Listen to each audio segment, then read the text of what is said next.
So next up, Group D, France, Australia, Denmark and Tunisia. Of course, this is one of the most interesting group as we have a title defender in here. France, scary statistic for them that in the last 3 World Cups, none of the title defenders actually went through the group stages or were knocked out before the knockout stages. Their recent form doesn't look good. It's not the same France as is 2018. Some of the players are missing as well. They actually lost 2 games against Denmark in the Nations League and they almost relegated. It was on to the last game against Austria. It's possible that Denmark will beat France 3 times in the space of 1 calendar year. But let's not forget, they've got one of the deadliest duo in the whole tournament. Ballon d'Or winner Karim Benzema and future star Kylian Mbappe together can shake any defense. Next on Australia, they barely qualify to playoffs 1 point above Oman. Then they actually beat UAE 2-1 and they went to the intercontinental playoffs against Peru when they beat them in penalties. To be fair, I don't really know what to expect from this team. They don't have so much offensive power and the lack of experience in playing against big team might be the missing thing. Next on, Denmark. This is my first dark horse of this tournament. I will mention another 2 later on this video.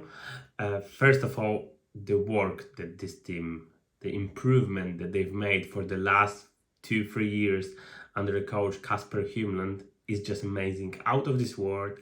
This, in my opinion, was the best team in European qualifiers. And next to the Germany, winning 9 games, 27 goal difference and 8 clean sheets. But of course, if you compare the value of the squad of Germany and value of the squad of Denmark, it's a massive difference, massive. So with these players, how they play, how they won these games is just amazing for me.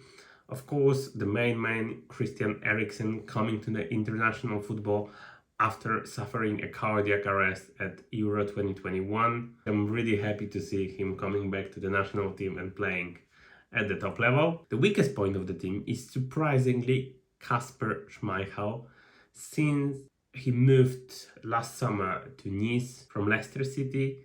He's looking really shaky. He was making simple mistakes in the league and he's even at the danger of losing first team place at the club level. Next on, Tunisia.